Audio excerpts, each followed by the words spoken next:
Bienvenue à tous. Chers collègues, mesdames et messieurs les représentants des livreurs de plateforme, je vous souhaite la bienvenue. Je vous remercie de vous être rendus disponibles pour répondre à nos questions. Comme vous le savez, la création de notre commission d'enquête fait suite aux révélations sur les Uber Files à travers le collectif de journalistes d'investigation, l'International Consortium of Investigative Journalists, en juillet 2022. Nous venons d'ailleurs d'auditionner l'un des représentants du Guardian de ce consortium. S'appuyant sur 124 000 documents internes à l'entreprise américaine Uber datés de 2013 à 2017, cette enquête a dénoncé un lobbying agressif de la société Uber pour implanter en France, comme dans de nombreux pays, des véhicules de transport avec chauffeur, des VTC, venant concurrencer le secteur traditionnel du transport public de personnes, du transport particulier, de personnes réservé jusqu'alors aux taxis. Dans ce contexte, notre commission d'enquête a deux objectifs. D'une part, identifier l'ensemble des activités de lobbying menées par Uber pour pouvoir s'implanter en France, le rôle des décideurs publics de l'époque, et émettre des recommandations concernant l'encadrement des relations entre décideurs publics et représentants d'intérêts, et d'autre part, pour ambition d'évaluer les conséquences économiques, sociales, environnementales du développement du modèle Uber, l'ubérisation, en France, et les réponses apportées et à apporter par les décideurs publics en la matière. Dans la mesure où vous êtes les représentants des livreurs travaillant pour diverses plateformes de e-commerce, dont Uber, il nous a paru important de vous auditionner pour que vous puissiez nous faire part de la manière dont vous avez perçu ces révélations, critiquant les méthodes de lobbying d'Uber, et plus largement, savoir si ces méthodes de lobbying vous paraissent refléter les pratiques d'autres plateformes de livraison. Et au-delà de ces questions, comme je le disais, nous nous intéressons aussi aux conséquences de l'ubérisation de l'économie.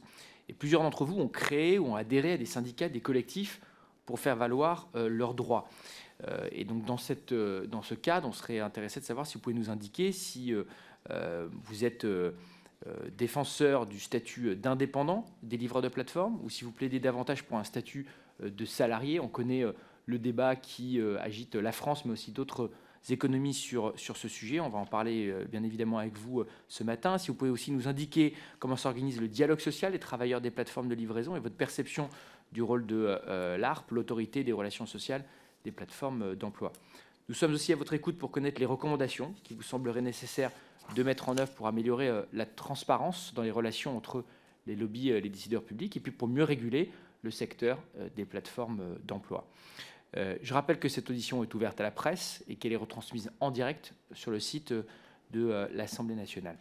Avant de vous laisser la parole pour vous présenter et puis répondre à ces premières questions, je vous rappelle que l'article 6 de l'ordonnance du 17 novembre 1958 relative au fonctionnement des assemblées parlementaires impose aux personnes auditionnées par une commission d'enquête de prêter serment, de dire la vérité, toute la vérité et rien que la vérité.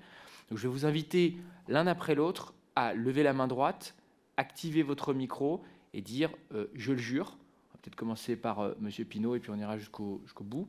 Et après, je vous laisserai à chacun la parole pour un petit propos introductif. Je le jure. Je le jure. Je le jure. Je le jure. Je le jure. Je le jure.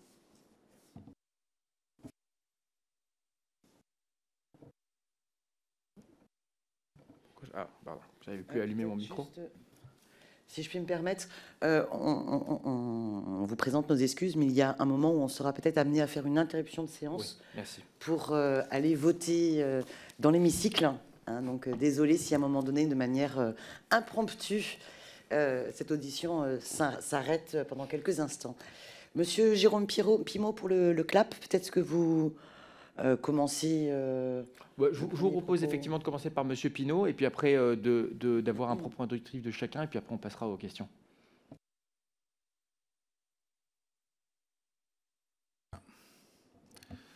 Donc en fait, quand le CLAP se propose de faire un petit peu une historique de tout ce qu'on a observé, de tout ce qu'on a analysé, parfois subi à l'époque où nous étions encore livreurs, de cette ubérisation, de cette mise en place du lobbying qui se révèle, qui se fait au jour via différentes étapes, en plusieurs actes, qui nous fait remonter, pour commencer, évidemment à 2008, à l'origine de la création du statut, En 2008, la crise financière, Monsieur Novelli crée un statut, plutôt un régime, qui permet déjà, sous l'égide de l'auto-entrepreneuriat et les attraits de devenir son propre patron, de permettre à des donneurs d'ordre de jouir du travail de ces entrepreneurs, mais sans avoir à payer de cotisations.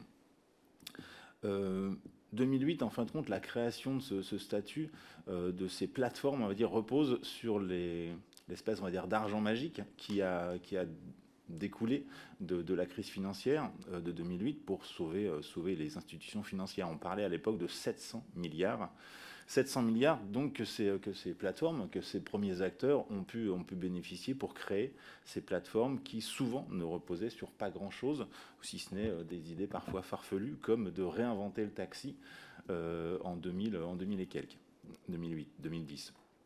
Puisqu'on a bien vu que Uber avait suivi presque instantanément la création des smartphones qui permettaient à chacun de se positionner et donc de cliquer pour avoir tel ou tel service. Tout un tas de nouveaux acteurs donc, qui viennent profiter de ce système, d'ailleurs inspiré des modèles anglo-saxons, le système des workers, pour installer un modèle économique fondé sur, d'une part, les dispositifs étatiques, comme l'aide à la création d'entreprises et l'aide à la création d'entreprises et à la reprise d'emploi, ce qu'on appelait l'ACRE, et d'autre part, de ne pas payer de cotisations sociales, comme on l'a dit tout à l'heure. Les ingrédients sont réunis, il s'agit néanmoins de glisser discrètement du poison dans la marmite que tout le monde regarde. Pour Uber, c'est facile, le poison se cache dans les nouvelles technologies. 2007 sort en effet, comme je le disais, le smartphone, qui tiendra de support au management algorithmique. Celui-ci vient donc invisibiliser les rapports entre hommes et donc masquer tout lien de subordination. Masqué à une certaine mesure, puisqu'on verra plus tard que tout ça a été découvert. Pour faire baisser les chiffres du chômage, M. Sarkozy, à l'époque, a besoin de construire le travail néolibéral à la française qui vise à s'extraire du code du travail. En 2011, Uber donc arrive. La première gronde contre Uber et les VTC date de 2014-2015. Uber fait donc du lobbying, dispose déjà des liens forts avec M. Macron, alors ministre de l'économie, simple à comprendre puisqu'Uber est directement enfanté des mesures évoquées précédemment. Il représente l'aîné du modèle politique économique ultralibéral. Son projet est d'ailleurs politique plus qu'économique. Celui de Macron, lui, est économique. On peut faire cette différence. La rencontre est donc naturelle. L'illustration de cette proximité peut être illustrée par le parcours du personnage qu'est Madame Elisabeth Borne, puisqu'elle occupera successivement les ministères de l'ubérisation, on va dire, soit le transport, puis le travail, pour ensuite finir Premier ministre. Macron va donc notamment chercher à protéger, par intention ou omission intentionnelle, son jumeau entrepreneurial. Cela s'exprime factuellement par tout ce que renferment les Uber Files, auxquels nous n'avons pas forcément eu accès, mais vous l'aurez certainement. Donc aussi par un certain nombre de véhicules législatifs. Et pour conduire ces véhicules, qui d'autre qu'Hervé Novelli, créateur du régime de l'auto-entrepreneuriat, comme je le disais, pour présider l'API, l'association des plateformes d'indépendants, sorte de conglomérat rassemblant toutes les plateformes afin de défendre leurs intérêts. Concernant les livreurs, nous avons retenu les actes suivants. Le premier acte, en 2016, via la loi travail, est son article 60, qui donnera ensuite naissance à l'article 7342.1 du Code du travail, qui vient consacrer légalement l'hérésie du modèle des plateformes. Cet article dispose que lorsque la plateforme détermine les caractéristiques de la prestation de service ou du bien vendu et fixe son prix, elle a, à l'égard des travailleurs concernés, une responsabilité sociale qui s'exerce dans les conditions. En d'autres termes, un acteur peut déterminer le prix et les caractéristiques de la prestation d'un travailleur indépendant qui se définit justement par l'autorité et surtout la maîtrise des éléments essentiels de la relation de travail. Une véritable attaque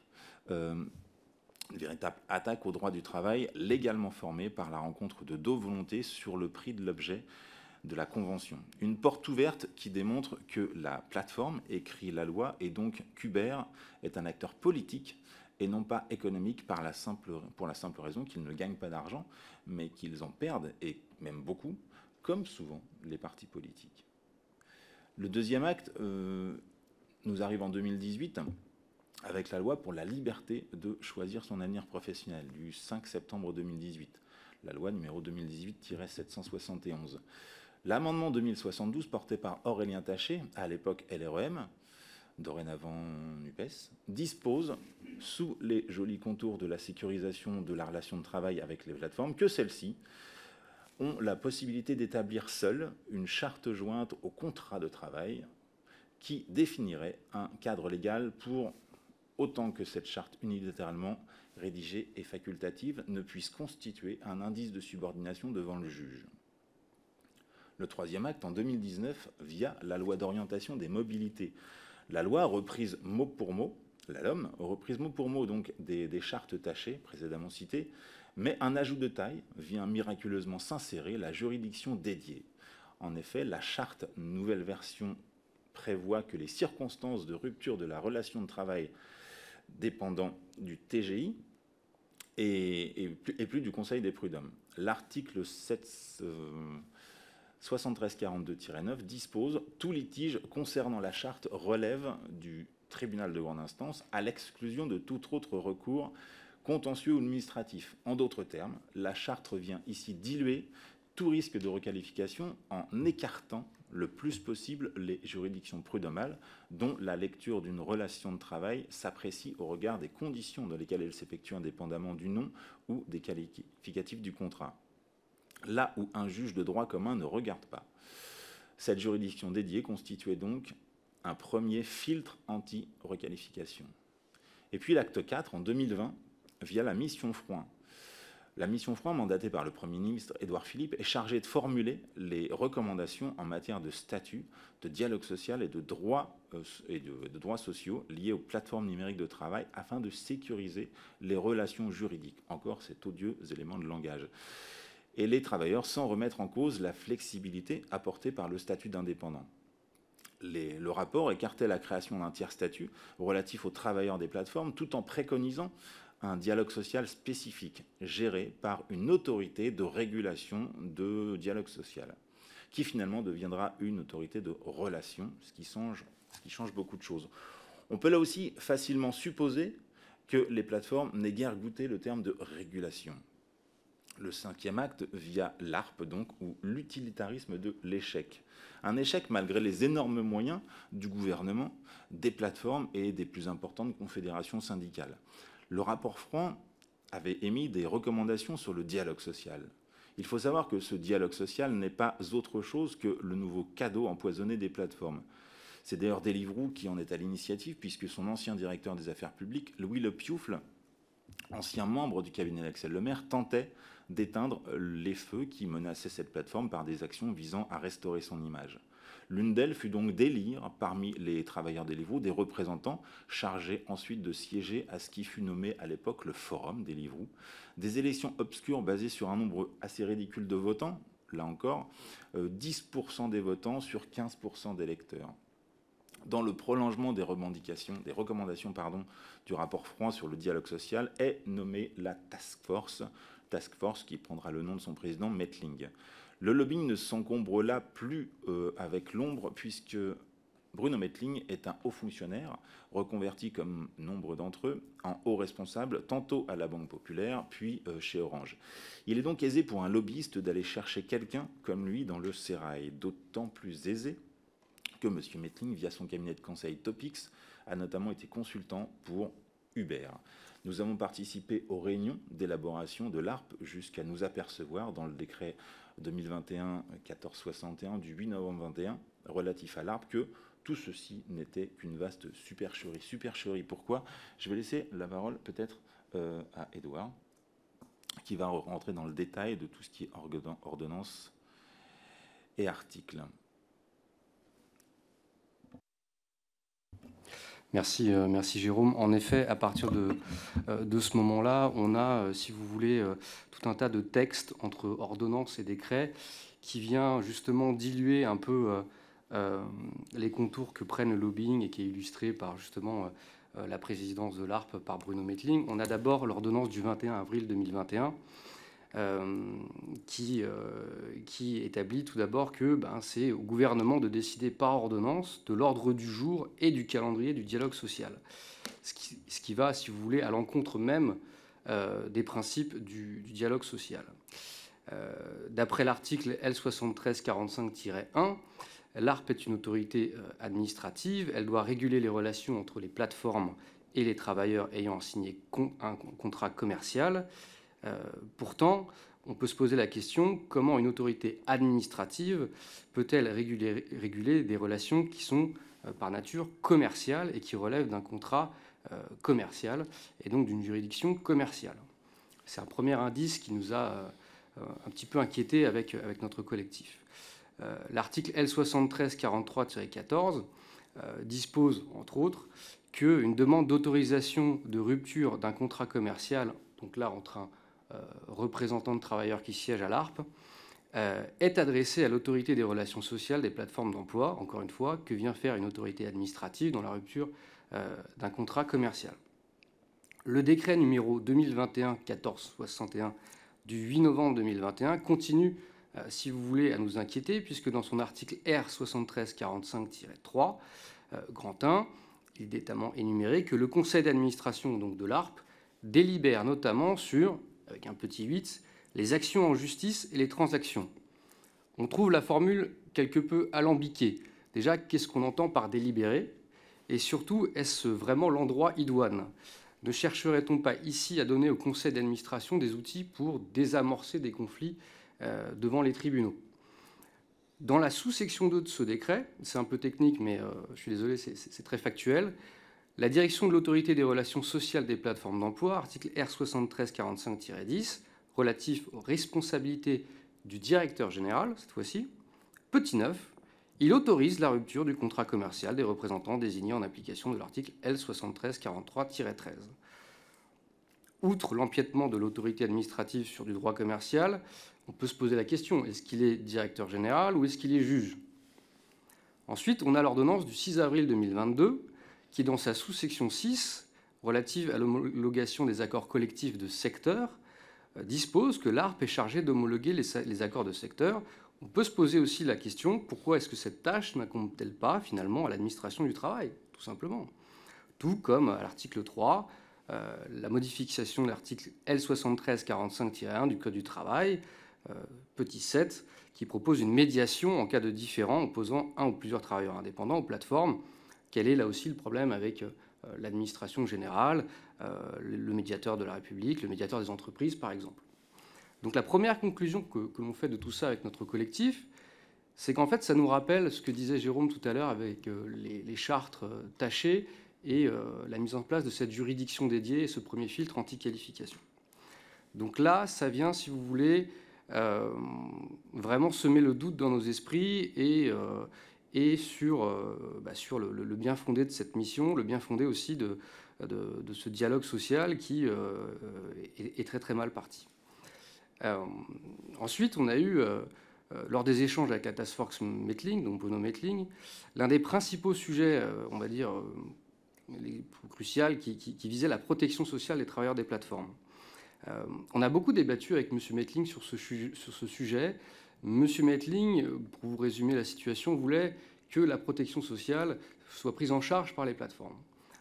Nombreux acteurs défendant les travailleurs, mais aussi des travailleurs indépendants, réellement indépendants, ont émis beaucoup de réserves face à cette proposition parce qu'elle venait instaurer une dépendance sociale à l'égard des travailleurs, en plus d'une dépendance économique. C'est facile à comprendre. Pour accéder à un certain nombre de droits sociaux, les travailleurs devaient fournir un certain nombre d'heures et ainsi accéder à ces droits.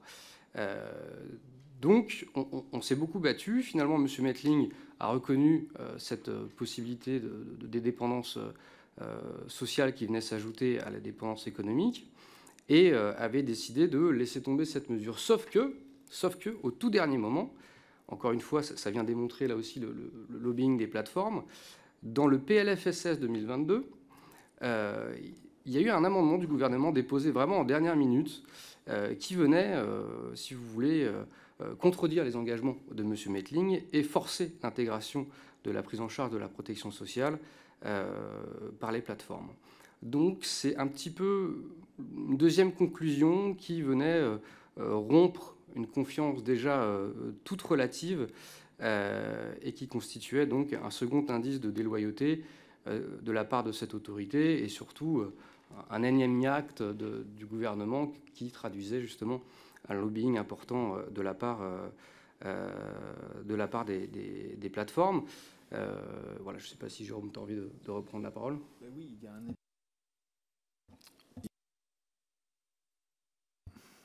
il y a un épilogue à tout ça, c'est ce qu'on a fini par comprendre, la grande faillite du système. D'une part, ces entreprises qui ne visent que des levées de fonds se retrouvent dos au mur face à cette nouvelle crise où l'argent magique, l'argent gratuit de 2008 a disparu, via notamment la hausse des taux d'intérêt. D'autre part, des décisions de justice se font de plus en plus impitoyables à leur encontre et partout dans le monde. Mais encore, comme un coup de grâce, le Parlement européen qui vient d'adopter une directive qui viendrait réellement, elle, protéger les travailleurs. En effet, il ne s'agit plus de lutter contre l'amélioration des conditions de travail particulières. Toutes ces années ont montré que Uber était prête à aller au plus loin de ce qu'on appelle l'exploitation humaine. Uber devait permettre de lutter contre le chômage au départ. Elle s'est transformée en quelques années en une société digne de l'époque coloniale. Y a-t-il eu réelle volonté d'Uber d'exploiter plutôt une main-d'œuvre migrante primo-arrivante sans papier? La question devra être posée à M. McGann, qui est, à mon avis, le plus apte à répondre à cela, de fait de sa position à l'intérieur d'Uber. Mais les faits sont là. Que ce soit une volonté ou une finalité de fait, l'ubérisation est devenue, pour beaucoup, synonyme d'esclavage. Il nous a toujours été compliqué au CLAP de partager cette façon de voir. Non, l'ubérisation n'est pas l'esclavage.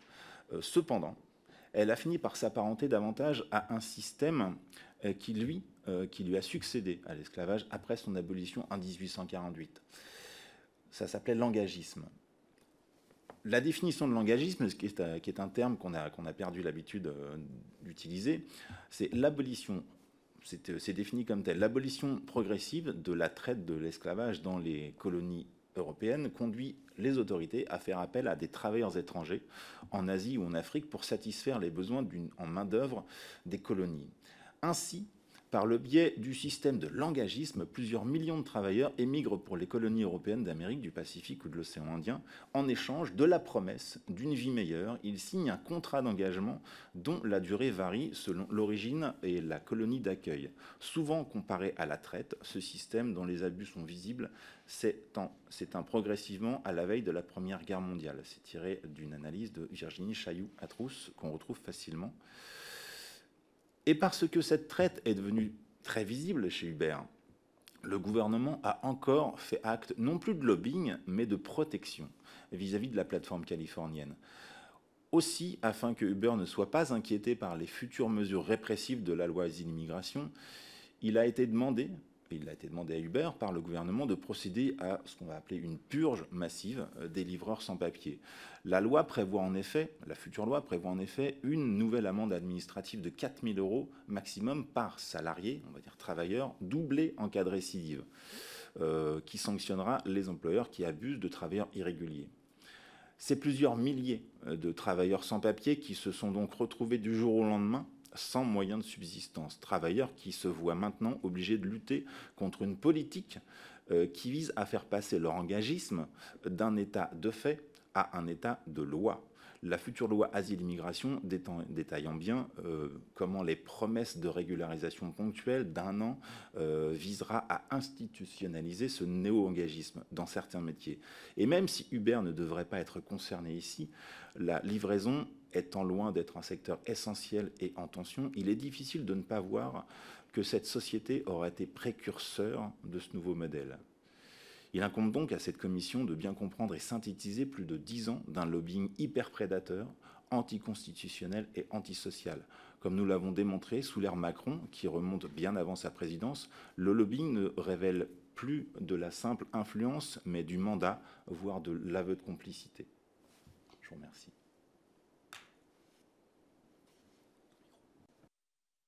Merci. Je vais me tourner vers Monsieur Illy, si vous pouvez vous présenter, et puis après un petit propos introductif. Merci, je vais être beaucoup plus court et synthétique.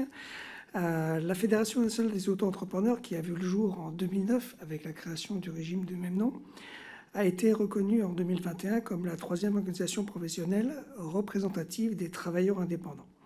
À ce titre, nous siégeons au Conseil de la protection sociale des travailleurs indépendants, au Conseil d'administration de l'URSSAF et de la CNAF.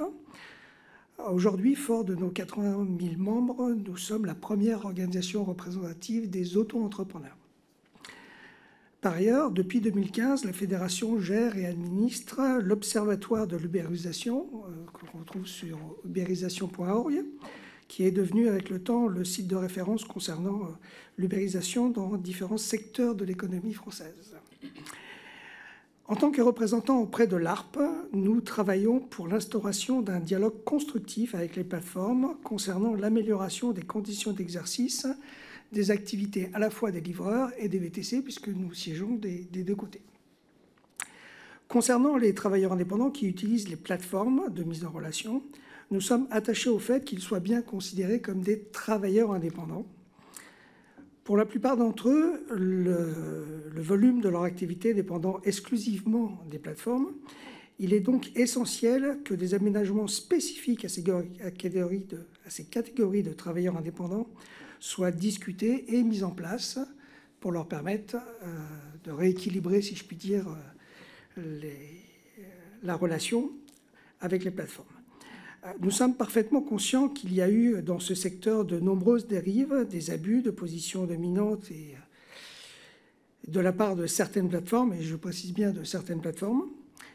Nous sommes également bien conscients que la concurrence qu'elles se livrent entre elles a amené à la dégradation des conditions de travail et surtout de revenus des travailleurs indépendants qui utilisent les services de mise en relation. Parmi les dérives les plus scandaleuses, il y a bien sûr la location de comptes par des travailleurs sans papier et les ouvertures de comptes illégaux, comme ça a été évoqué précédemment. Nous nous engageons bien évidemment dans la lutte contre la fraude, que ce soit sur la déclaration de chiffre d'affaires ou le travail dissimulé, qui est un engagement que nous prenons quotidiennement dans nos différents mandats. Le recours à la livraison de repas, de courses et de colis prend aujourd'hui de plus en plus d'ampleur. Nous sommes convaincus que plutôt que de s'opposer à cette réalité économique et de vouloir lui imposer des schémas qui sont inadaptés, il est essentiel de l'accompagner, et c'est la raison pour laquelle nous sommes engagés auprès de l'ARPE. Merci de votre attention. Merci, Monsieur Illy. Je vais me tourner vers Madame Circé Liénard. Monsieur le Président, Madame la rapporteure, je suis donc Circé Liénard, coordinatrice de la Maison des Coursiers depuis le 18 septembre 2021. J'ai auparavant été bénévole à CopCycle depuis 2017. CopCycle, c'est une association qui veut proposer une alternative où les livreurs seraient salariés, du coup dans des coopératives. Le but, ça a été dès le départ de redonner la propriété des moyens de production à ces travailleurs. Et aujourd'hui, on est une fédération de plus de 65 coopératives dans le monde, une bonne partie en France, et ça représente 650 livreurs. La première conséquence de l'ubérisation, pour nous, c'est que ça tire tout le secteur tous les secteurs concernés vers le bas via le dumping social. En effet, les entreprises qui salarient se retrouvent en situation de concurrence déloyale par les plateformes, puisque ces plateformes ne respectent pas les rémunérations minimales prévues par le droit du travail, elles ne paient pas les cotisations employeurs, elles ne participent pas forcément aux frais de transport, au téléphone professionnel, particulièrement important dans la livraison, et ne participent pas aux frais d'essence ou de réparation de vélo. À CopCycle, on préconise à nos coopératives de viser un chiffre d'affaires horaire de 35-40 euros pour être rentable, alors que les plateformes n'ont pas toutes ces tous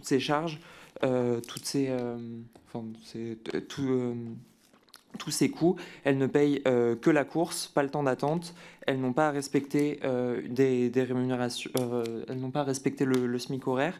Et c'est au livreur de payer les cotisations, les réparations, leurs frais de transport, etc. Donc c'est tout le secteur qui est tiré vers le bas. On l'a vu par exemple avec des plateformes qui ont essayé de salarier. Je pense notamment par exemple à Just Eat, qui ensuite a annoncé un plan social quelques années plus tard, mois ou années plus tard.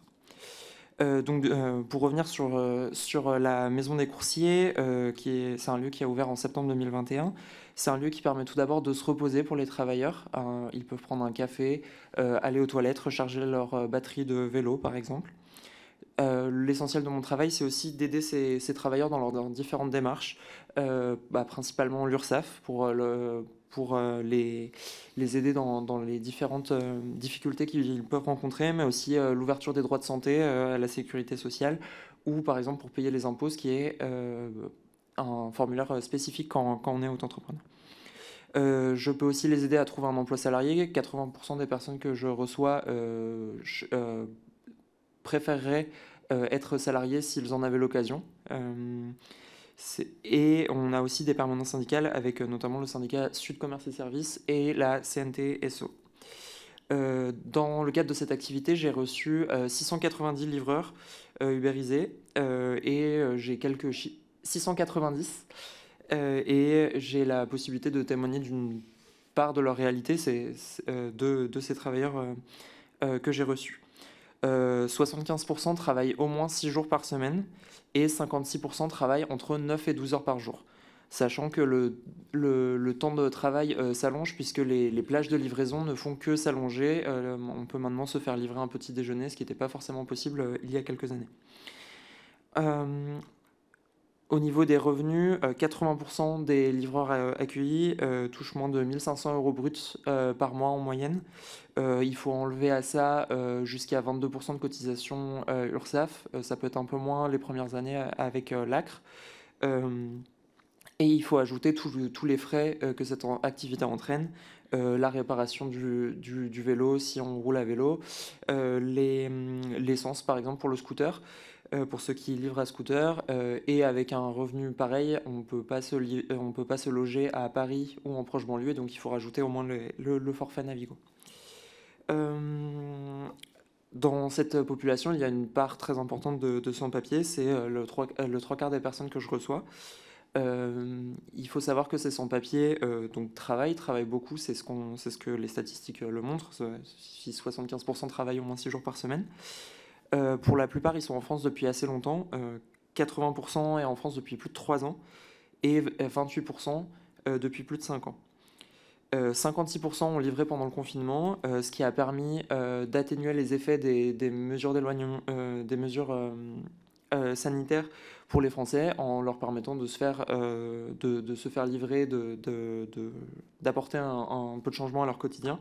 Mais surtout, ça a permis au secteur de la restauration de survivre, puisque beaucoup de restaurants sont passés à la livraison et c'était leur seule activité pendant les périodes de confinement et de couvre-feu. Et parmi ces sans-papiers, il y en a 175 qui ont travaillé en leur nom, ils n'ont pas soulevé de compte. C'est une réalité que Uber ou d'autres plateformes cherchent à faire oublier, c'est-à-dire que tous les sans-papiers n'ont pas soulevé leur compte. Une grande partie a travaillé, cotisé en leur nom et payé des impôts en leur nom. Il faut savoir que tout ce travail n'a apporté aucune reconnaissance, reconnaissance de leurs droits puisqu'ils ne sont pas salariés. Dans les livreurs que j'ai reçus, il y en a 205 qui seraient théoriquement régularisables par la circulaire Valls de 2012. 205. Du fait de leur ancienneté de séjour et de leur temps de travail. Mais ça, c'est s'ils étaient salariés, étant donné qu'ils sont auto-entrepreneurs, ils ne peuvent pas bénéficier de la régularisation par le travail qui se base sur des bulletins de salaire. C'est dans ce cadre que la Maison des Coursiers a soutenu les mobilisations du CLAB, de la CNT-SO et de Sud Commerce et Services qui ont lieu de septembre à aujourd'hui. Donc voilà pour l'aspect des réalités. Je vais juste faire un tout petit point sur les élections de l'ARPE. qui se sont déroulés du 9 au 16 mai 2022. À la Maison des Coursiers, on a reçu 30 livreurs qui ont essayé de voter. Il faut savoir qu'il y en avait 10 qui étaient chez Frishti, une plateforme qui était donc non éligible, puisque ce n'est pas c'est pas considéré comme une plateforme de mise en relation, même si les livreurs sont auto-entrepreneurs et que leur travail est à peu près exactement le même que Uber Eats, Deliveroo ou d'autres plateformes. Et du coup, sur les 20 restants qui ont essayé de voter, ça a été un véritable parcours du combattant, puisque les identifiants étaient envoyés par mail. Il faut savoir que les listes avaient été envoyées par les plateformes. Entre-temps, ils pouvaient avoir changé d'adresse mail. S'ils avaient changé d'adresse mail sur la période où la période qui les rendait éligibles à voter, on ne savait pas sur quel mail ça avait été fait. Et il faut savoir que le mot de passe, c'était les 5 derniers chiffres de l'IBAN qui étaient renseignés sur les plateformes. Donc même problème en cas de changement, et surtout si le compte avait été perdu, c'était impossible de se connecter. Donc dans la très grande majorité des cas, un des deux, soit l'identifiant, soit le mot de passe manquait. Heureusement, il y avait un service téléphonique qui était disponible, mais en réalité, pour les livreurs, c'était quasiment impossible d'avoir des informations sur, par exemple, sur quelle adresse mail l'identifiant avait été envoyé, puisque dès qu'il y avait un homonyme, le service téléphonique ne pouvait pas nous renseigner sur sur l'adresse mail qui avait été envoyée. Il n'y avait pas d'autre identifiant pour permettre d'identifier précisément le livreur en question. Ce qui fait que sur les 20 livreurs qui auraient pu voter aux élections de l'ARP, il n'y en a que 2 qui ont pu le faire à la Maison des Coursiers. Ces problèmes techniques expliquent en partie la participation extrêmement faible dans le collège des livreurs qui était de 1,8%, et remet un petit peu en question la représentativité de l'ARP, qui, comme ça a été dit précédemment, était plutôt un organisme qui visait à protéger le statut des livreurs sans forcément protéger les travailleurs et surtout leur représentation. Le statut indépendant le statut des plateformes et le statut d'indépendance des travailleurs qui en réalité ne le sont pas.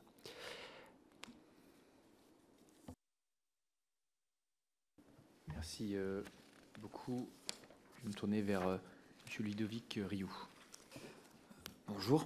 Alors, Ludovic Rioux pour la Fédération CGT des Transports, membre de la commission exécutive de la Fédération, pour laquelle je coordonne l'activité des syndicats CGT implantés dans les plateformes et entreprises de livraison en France. Nous sommes présents dans des entreprises qui, du coup, recourent au statut d'indépendant comme Uber et Deliveroo, que ce soit par le biais de la RPE, dont je reparlerai, mais également par l'existence de sections syndicales et de syndiqués dans ces boîtes-là, à Frishti également, à Stewart, mais également dans des boîtes qui salarient, que ce soit des boîtes de messagerie qui emploient des salariés avec du coup un système de cycle logistique ou de livraison en course à course, ou les boîtes du quick commerce qui sont mises sur le devant de la scène depuis 2 ans. J'en reparlerai par la suite. Donc voilà, on est présent dans ces entreprises-là. Pour ma part, du coup, je suis livreur depuis 4 ans et demi, salarié pour le moment, en tout cas en procédure de licenciement économique de l'entreprise Just Eat, et également salarié d'une autre entreprise de livraison qui s'appelle Urbit, où j'ai 2 temps partiels qui me font un temps plein. Alors, je commencerai par intervenir sur la question du coup de l'évolution des plateformes de livraison, mais précisément depuis 2017. Je pense qu'il est intéressant de voir, ne serait-ce qu'en raison du calendrier pour lequel vous nous avez invités aujourd'hui, quelles conséquences concrètes pour les travailleurs du point de vue de leurs conditions de travail les décisions prises unilatéralement par les plateformes ont eu. 2017, c'était déjà une année où pendant l'été, il y a eu quelque chose que je n'ai pas connu moi, mais que certains de nos camarades ont connu, ou certains de ceux qui sont autour de la table, qui a été du coup la disparition d'une certaine forme de rémunération qui existait par exemple à Deliveroo, qui permettait au moins de s'assurer d'une forme minime de rémunération, c'est-à-dire d'un minimum garanti en l'absence d'un nombre de commandes suffisant. Par la suite, il y a eu encore d'autres évolutions, mais à compter de 2017, il n'y a plus eu de garantie horaire d'une manière ou d'une autre, à part sur certains créneaux, c'est-à-dire certains créneaux avec beaucoup de pluie, avec des conditions météorologiques compliquées. Il n'y a plus eu cette garantie-là, ce qui a permis du coup aux plateformes de jouer uniquement sur une tarification à la tâche qui n'a fait que baisser, et que baisser, avec un autre moment qui était un peu marquant en 2020. D'ailleurs, les deux moments, j'en ai pas parlé pour 2017 car la CGT n'était pas présente à ce moment-là à Paris en l'occurrence, on avait déjà un syndicat à Bordeaux, mais en 2020, une nouvelle évolution de la tarification qui a été la disparition des plannings qui permettaient de s'assurer de la répartition des commandes pour les livreurs qui du coup travaillaient au même moment, sans que le nombre de livreurs soit trop élevé par rapport au nombre de commandes. Ce qui soulignait également une des limites de cette forme de rémunération qui met en concurrence les travailleurs entre eux. Les plannings ont disparu juste avant le confinement, en fin février, début mars 2020. Il y a eu un mouvement de grève à Lyon, par exemple, dans d'autres villes également, des débrayages à ce propos, à savoir que l'une des raisons de la disparition des plannings, c'était pas seulement d'accroître la mise en concurrence des travailleurs entre eux, c'est aussi car les plannings pouvaient être utilisés comme l'un des indices participant au faisceau d'indices qui conduisait à des requalifications devant les juridictions compétentes. Excusez-moi, monsieur, je vous coupe juste une seconde. Est-ce que vous pouvez réexpliquer un peu dans le détail le planning? Est-ce que ça a changé en 2020? Est-ce que j'ai pas tout compris? Pas de souci, je réexplique. En gros, je vais partir de ce qui existe aujourd'hui, comme ça la comparaison est claire. Aujourd'hui, quand on travaille pour une plateforme, que ce soit Uber, Deliveroo ou Stewart, c'est pas forcément le cas pour d'autres, c'est pas le cas pour Frishly par exemple. On a une application sur laquelle on se connecte et on peut travailler. Point. À l'époque, il existait un système qui permettait de s'inscrire sur des plannings afin de s'assurer que le nombre de livreurs soit plus ou moins adapté du point de vue de la plateforme au nombre de commandes distribuées sur une même période. À savoir que ce système de planning avait aussi des limites parce qu'il participait d'une mise en concurrence des travailleurs, entre autres grâce ou plutôt à cause à des statistiques qui permettaient du coup aux travailleurs de s'inscrire sur certains plannings et pas sur d'autres parce qu'ils n'étaient pas jugés prioritaires. Et donc quand ce système a disparu, ça signifiait définitivement que le nombre de travailleurs de plateforme qui bossaient pour une plateforme, ils avaient à se répartir un nombre de commandes qui était toujours plus ou moins grand, mais ce qui importait peu du point de vue de la rémunération, parce qu'au final, la seule rémunération se faisait à la tâche. Et ça, c'est pas négligeable, parce que ça signifie que, premièrement, la plateforme a tout le pouvoir qu'elle veut, ce qui a été écrit depuis le début, mais ce qui là a été vraiment très très clair du point de vue des travailleurs, tout le pouvoir qu'elle veut pour diminuer du coup le tarif de la rémunération, ce qui a pu avoir lieu encore par la suite, etc. Pour donner un exemple, c'est compliqué de quantifier, parce que ça dépend des périodes, etc. Mais au moins sur la tarification à la commande, jusqu'à l'été 2019, donc avant la disparition des plannings, il y avait des minimums dans certaines villes chez Deliveroo. À l'époque, je travaillais pour Deliveroo, du coup, toujours un compte chez eux, par ailleurs, je travaillais moins pour eux. Et donc à Lyon, là où je travaille, la commande était à 4,45 €, je crois, le minimum, à vérifier, mais 4 € quelque chose.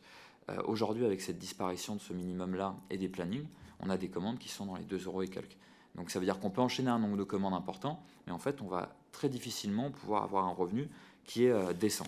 Sans même parler de toutes les critiques de fond qu'on a à avoir, et j'y reviendrai en conclusion avec le statut, qui permet, du coup, ça a été dit, un non-versement des cotisations patronales, ou même de la part du salaire qui devrait être comprise dans les cotisations salariales, donc ce qui prive de tout un pan de la protection sociale, qui ne reconnaît pas le droit syndical, qui ne reconnaît pas un certain nombre de droits liés au Code du travail. Donc on a eu cette évolution-là dans les plateformes, avec deux acteurs principaux qui étaient Uber et Deliveroo, qui se tiraient la bourre pour savoir lequel reprendrait le marché en abaissant au maximum les conditions, et en toile de fond Stewart, qui du coup a été racheté également en 2017, c'est peut-être important de le mentionner, par la Poste, tout simplement. Donc ce qui en fait une filiale indirectement de l'État français, avec les choses concordent dans le temps. Dans les dernières années, fin 2020, 2021, 2022, et puis ça nous amène jusqu'à ici, on a eu premièrement l'implantation en France d'une filiale logistique salariée de Just Eat, qui a été mentionnée précédemment. Savoir que Just Eat existait déjà, mais seulement comme plateforme de mise en relation, d'un côté avec des clients, de l'autre côté avec les restaurants, et parfois avec des livreurs indépendants travaillant pour Stewart, ce qui revient encore dans la balance, qui étaient chargés d'acheminer les commandes pour les restaurants qui n'avaient pas leur propre livreur. À partir de novembre 2020, le groupe du coup Monde a décidé d'implanter en France une filiale logistique qui embauchait des livreurs salariés et qui du coup prenait la place de Stewart dans 27 villes en France, c'est-à-dire que ces livreurs-là se chargeaient de livrer les commandes pour les restaurants qui n'avaient pas leur propre livreur. Donc moi j'ai travaillé pour Just Eat depuis 15 février 2021 quand ceux-ci se sont implantés en France. On a eu, alors je prends l'exemple de Just Eat, je vais peut-être prendre l'exemple du quick commerce aussi, comme ça je respecte cette chronologie. On a eu également en 2021 l'implantation d'une demi-douzaine d'entreprises qui relèvent de ce qu'on appelle aujourd'hui le quick commerce, c'est-à-dire la livraison de courses express. À savoir que du coup ces entreprises-là peuvent venir de différents pays. Il y a une constante, quoi qu'il en soit. Le secteur il a évolué également très rapidement avec beaucoup d'acteurs, un peu comme dans les plateformes qu'on connaissait à l'époque, beaucoup d'acteurs qui ont décidé de réduire les conditions au minimum et également de fournir tout un tas de codes et d'offres aux clients pour se fournir le moins cher possible. et ça a conduit au rachat successif de ces entreprises avec une situation de quasi-monopole aujourd'hui, j'y reviendrai. Ce qui signifie également que parmi ces boîtes du quick commerce, certaines ont fermé ou ont mis la clé sous la porte. Je prends l'exemple de Zap en 2022, je crois bien, où bon, je sais que Sud Commerce et la CGT ont pu intervenir après coup parce qu'il n'y avait pas de représentation syndicale dans l'entreprise du fait de la faible ancienneté. Je pourrais prendre l'exemple plus récent de GoPuff. J'y reviendrai parce que du coup ça permet également de souligner les quelques exemples que je vais souligner, comment le statut des travailleurs de plateforme dans la livraison, il a des conséquences en dehors parce qu'il abaisse et il nivelle vers le bas les conditions de travail, ce qui permet premièrement de faciliter un abaissement général des conditions de travail, mais deuxièmement de généraliser une sous-traitance en cascade qui se fait par un tas de statuts extrêmement différents. Et enfin, on a eu dans la livraison des entreprises donc de messagerie parfois très anciennes. Je prends l'exemple de coursier.fr, enfin très ancienne. La boîte a 25 ans, elle date de 97, donc c'est quand même quelque chose qui date d'avant ce phénomène-là. Parfois des entreprises plus récentes, dont Urbit pour laquelle j'ai pu travailler, mais on pourrait en citer d'autres. On pourrait citer des entreprises qui font de la livraison de courses en particulier, ou pareil, l'emploi de statut mixte entre salariés et indépendants a également pu se généraliser. Pour revenir sur Just Eat en premier, donc Just Eat a annoncé le 21 avril 2022, oui c'est ça, 21 avril 2022, un plan de sauvegarde de l'emploi du coup qui a été négocié avec les syndicats qui l'ont combattu, c'est en tout cas le cas pour la CGT, dans les derniers mois. C'est un plan qui prenait comme prétexte la concurrence déloyale des autres plateformes et une baisse de part de marché pour justifier le licenciement donc de plusieurs centaines de travailleurs. Au final, c'est 306 travailleurs qui ont été licenciés au mois de janvier, desquels on peut enlever les représentants du personnel qui sont salariés protégés, donc pour qui ça prend plus de temps. Les arguments qui ont été développés étaient avant tout des arguments économiques, à savoir, je ne vais pas refaire toute la procédure parce que ce n'est pas le sujet, qu'il y a eu une certaine déloyauté en négociation de la part de la plateforme, mais surtout que les arguments économiques développés ne permettaient pas d'avoir un prévisionnel ou un recul compte tenu que le PSE a été annoncé 1 an et demi après l'implantation de l'entreprise en France. Donc 1 an et demi même d'un point de vue comptable, ce n'est pas possible de faire le bilan de ce qui s'est passé l'année d'avant et de faire des projections sur ce qui va se passer ensuite. Et en parallèle, on sait que cette entreprise, elle salarie dans d'autres pays, etc. Ce plan de licenciement, qui s'est vu ponctué de plusieurs journées de grève en tout cas, contre du coup cette volonté du groupe, il a conduit à ce que le marché qui était opéré par cette filiale logistique a rebasculé auprès de Stewart, donc depuis le 15 janvier de cette année. Donc ça veut dire quelque chose qui est intéressant, c'est-à-dire qu'aujourd'hui en France, un employeur peut licencier des salariés, ce qui lui coûte des millions et des millions d'euros, parce qu'il y a un certain nombre de mesures sociales minimes ou qu'on a réussi à obtenir par la lutte, mais du coup préfère faire ça pour redonner un marché à une boîte qui utilise des auto-entrepreneurs, c'est-à-dire que mon travail aujourd'hui, c'est un travailleur auto-entrepreneur qui est contraint de le faire pour des conditions encore plus minimes. Et ce, dans le silence le plus total. Aucune intervention, quelle qu'elle soit, politique ou autre, ou de l'État ou d'une collectivité, à ce sujet. Ce qui doit nous interroger, parce que si on le laisse faire une fois, qu'est-ce que ça pose comme question pour la suite? Dans le quick commerce, ensuite. Donc aujourd'hui, il existe 3 boîtes, logiquement, dans laquelle la CGT est représentative dans chacune d'entre elles. Gorillaz, Getir, à savoir que Getir a racheté Gorillaz, et enfin Flink qui fait office de petit dernier, avec des questions importantes pour les salariés qui sont en train de se poser. Déjà des questions économiques, donc c'est des boîtes où il y a un CSE, parce que les salariés du coup sont salariés, ce qui est une bonne chose. Bon, il y a une certaine opacité de la part des directions respectives, c'est comme ça dans beaucoup d'entreprises de toute manière. Mais surtout, les chiffres ne sont pas forcément donnés. Et comme vous l'avez vu, il y a une période de rachat qui est en cours, ce qui interroge beaucoup les salariés sur leur avenir. À savoir que dans les derniers mois, je pense qu'on peut prendre l'été dernier comme moment un peu fondateur, on a eu des phénomènes on va dire, intéressants qui sont apparus. Par exemple, le recours à la sous-traitance également avec des prestataires comme Uber ou comme Stewart, qui ont pu commencer à livrer des commandes pour ces entreprises-là. Entreprises qui, je vais le rappeler pour que ce soit clair pour tout le monde, assurent à la fois la préparation des commandes, leur livraison et la vente auprès des clients. Donc le client commande sur une plateforme qui appartient du coup, en l'occurrence je vais dire à Getir, des préparateurs de commandes Getir préparent la commande et la commande est livrée par des livreurs de Getir qui sont appelés riders et les préparateurs sont appelés pickers. Mais du coup, on a eu des entreprises qui recourent à des auto-entrepreneurs qui ont pu prendre la place de ces livreurs-là avec une diminution du nombre de livreurs qui a pu nous amener à nous interroger encore aujourd'hui sur l'opportunité pour ces entreprises-là de basculer à un système mixte avec des auto-entrepreneurs qui livreraient les commandes. C'est par exemple ce qui existe déjà chez Frishti, où les préparateurs de commandes sont salariés et où les livreurs sont auto-entrepreneurs. Frishti qui a déjà connu du coup en 2020 du coup un conflit notable sur la question entre autres des documents, lorsque l'entreprise s'est rendue compte que les travailleurs, ce qu'elle savait très bien par ailleurs, mais lorsqu'elle a été mise devant le fait accompli, que les travailleurs n'avaient pas des documents en règle, recouraient à du travail sous alias, ce qui a conduit à un mouvement qui aboutit à la régularisation d'une partie d'entre eux, mais pas à la régularisation de tous, ce qui me permet de rebondir sur les éléments qui ont été développés, en tout cas sur la non-application de la circulaire Valls dans ce contexte. Enfin, un dernier secteur, celui de la messagerie. Voilà, je vais prendre l'exemple d'Urbit parce qu'il est très parlant et il fera la transition avec la RPE qui sera le dernier sujet que j'évoquerai. Urbit, c'est une entreprise du coup de logistique à vélo, donc de messagerie tout simplement, qui est implantée dans certaines métropoles, essentiellement à Paris aujourd'hui, qui jusqu'à fin 2020, mi-2022, je dirais même, avait un système mixte avec la même entreprise qui gérait d'un côté des livreurs salariés qui s'occupent de vélo cargo pour dispatcher des tournées de commandes diverses et variées, et de l'autre, des livreurs auto-entrepreneurs chargés d'assumer aux courses à course la livraison de produits plutôt identifiés luxe, on va dire. C'était pas des repas de fast-food, c'était plus des fleurs, ça pouvait être des bijoux, ça pouvait être des pâtisseries, et tout ça de la même entreprise, exactement la même. Ils ont fermé, donc c'est une entreprise suédoise par ailleurs, ils ont fermé ce système de livraison course à course dans les derniers mois pour des raisons qui n'ont jamais été expliquées, à savoir que lorsque celle-ci a été fermée, donc c'était après la mi-2022, parce que cette activité existait toujours au moment où les élections qui ont mené à la représentativité au sein de la RPE se sont tenues. Et donc ça me permet d'aller sur une des premières critiques qu'on a fait déjà avant ces élections vis-à-vis de ce système de négociation collective qui se fait en dessous de tout. C'est déjà que toutes les plateformes ne sont pas représentées. Alors il y a l'exemple de Frischti qui a été donné. On pourrait donner d'autres exemples d'entreprises de livraison qui recourent à des auto-entrepreneurs mais qui ne sont pas considérés comme des plateformes stricto sensu, ce qui est une erreur d'analyse parce que ça veut dire que des travailleurs sont en dehors de tout cadre réglementaire. Mais on pourrait donner d'autres exemples de boîtes qui correspondent en tout point à ce que Uber, Deliveroo ou Stewart font, savoir que c'est les trois plateformes qui sont représentées. Donc il y a eu Urbit, il pourrait y avoir Liveit, qui est également une plateforme de livraison qui fonctionne plutôt dans les campagnes. Il pourrait y avoir une demi-douzaine, si ce n'est plus, de plateformes qui existent dans des villes seulement et qui ont une échelle locale, qui ne sont pas représentées dans cette instance-là.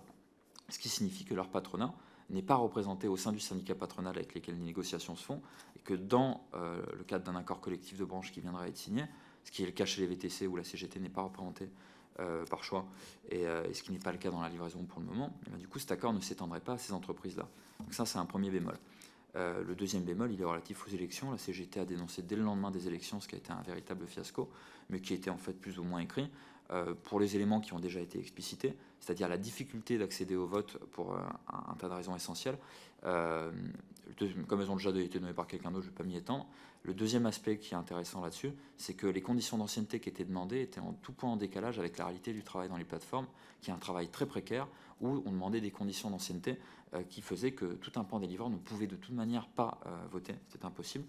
Et enfin, la généralisation du travail sous alias, elle fait que bien évidemment, on sait qu'une grande partie des livreurs, plus de la majorité dans les grandes métropoles, dont Paris, parce qu'ils sont sans papier, mais voilà un nombre qui ne peut pas être quantifié, n'auront pas accès au vote parce qu'ils n'utilisent pas leur propre identifiant ou pas leur propre IBAN, etc. etc.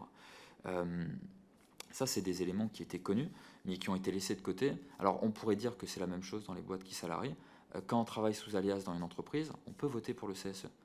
Parce que de fait, on travaille sous alias, donc en tout point, comme si on était un salarié avec un autre nom. Là, l'outil informatique rend ça impossible.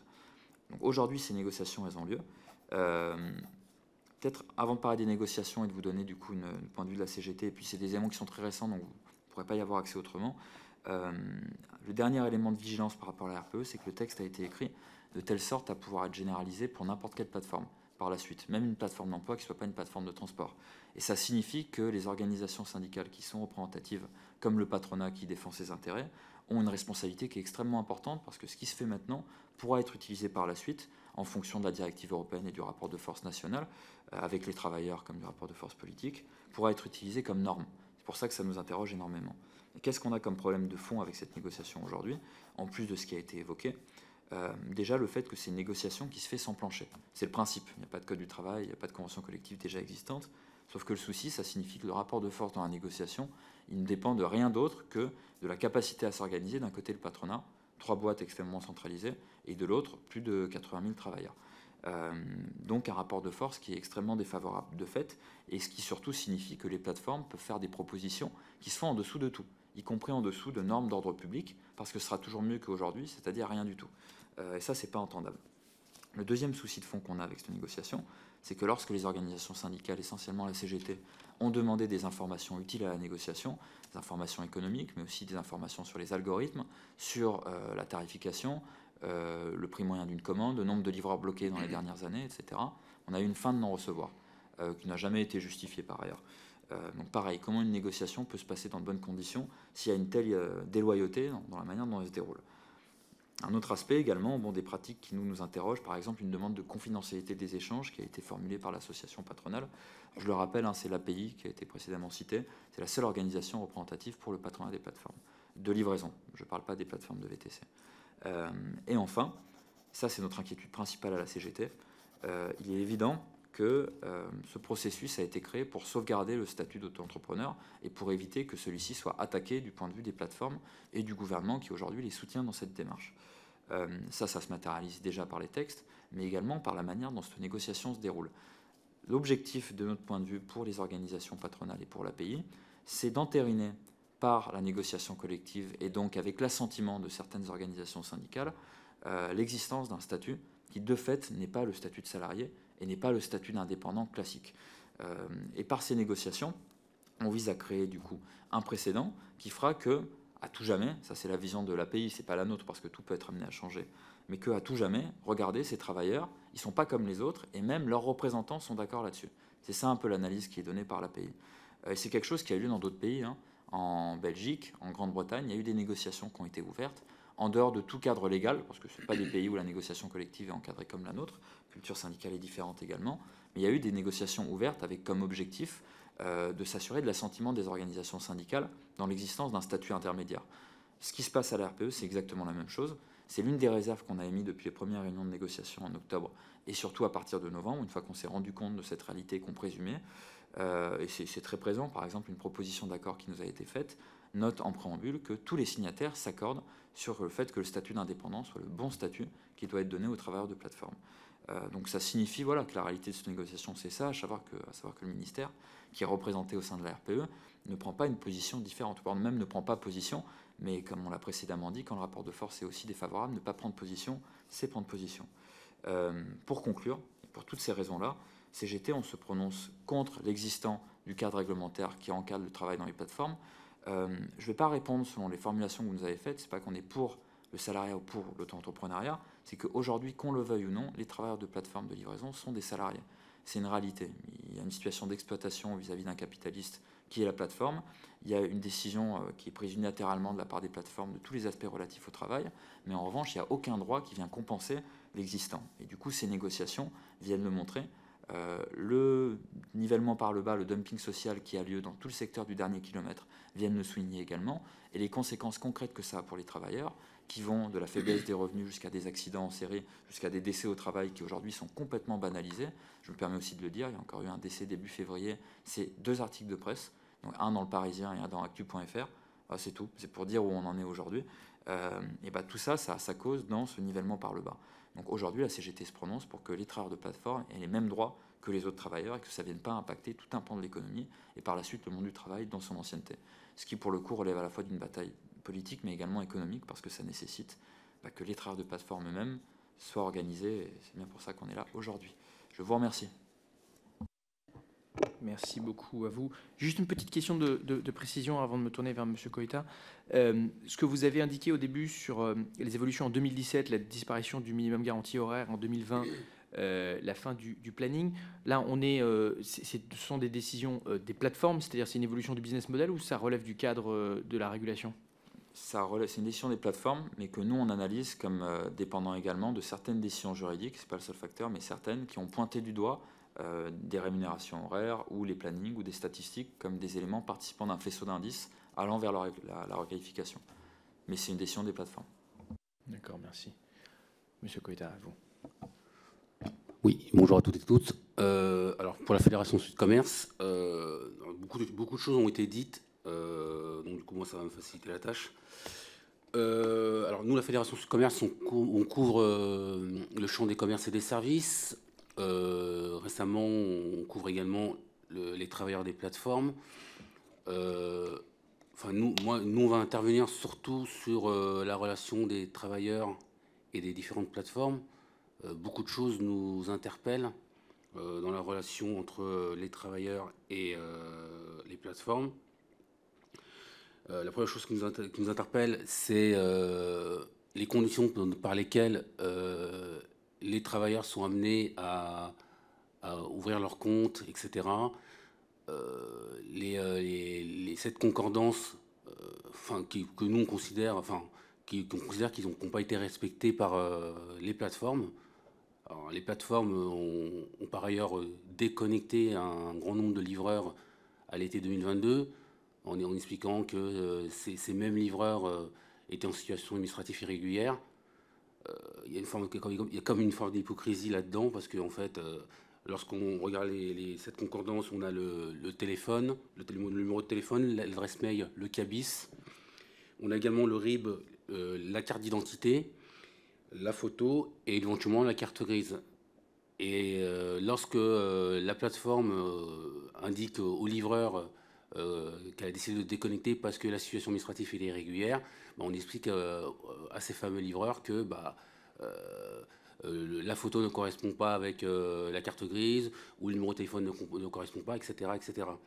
Mais là-dedans, il y a une forme d'hypocrisie parce qu'en fait, à minima, où il y a négligence, ou à minima, il y a complicité. Donc pour nous, c'est un gros problème.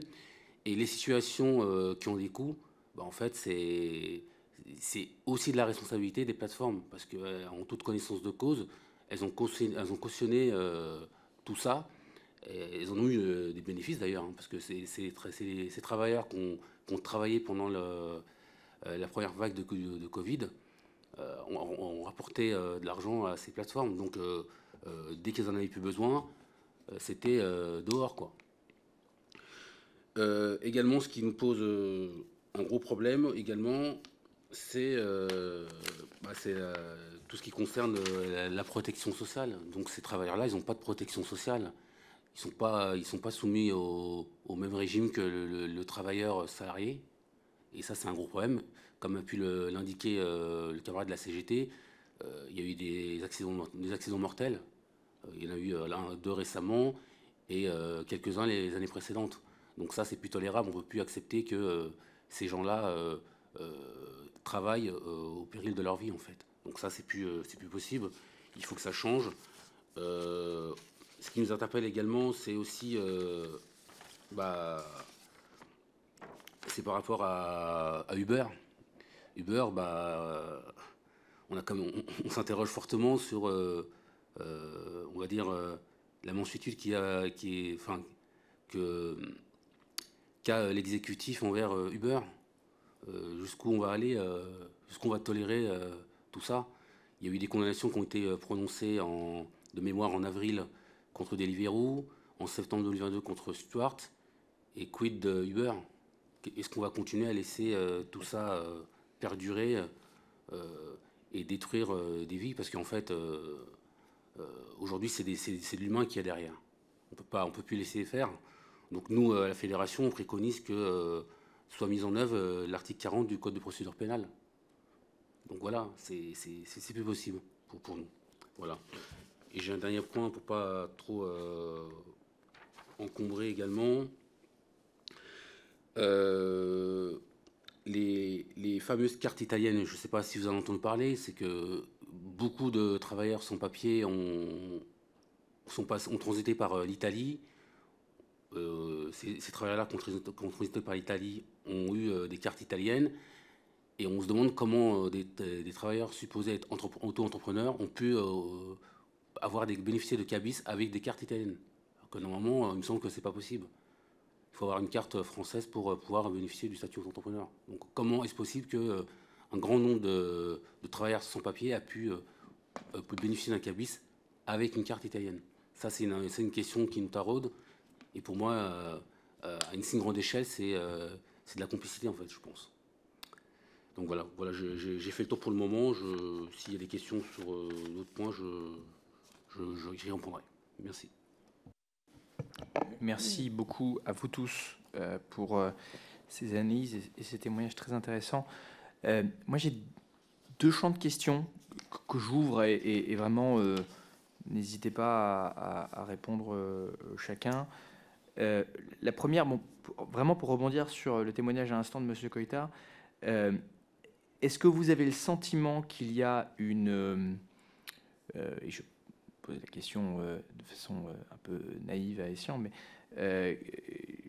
qu'il y a une conscience de la part des plateformes de cette surreprésentation de travailleurs sans papier dans les livreurs. Je crois que M. Rioux parlait de plus de 50% dans les métropoles. Donc je serais assez curieux d'entendre vos analyses sur le sujet et puis les mesures qui peuvent être prises ou pas par les plateformes sur ce sujet.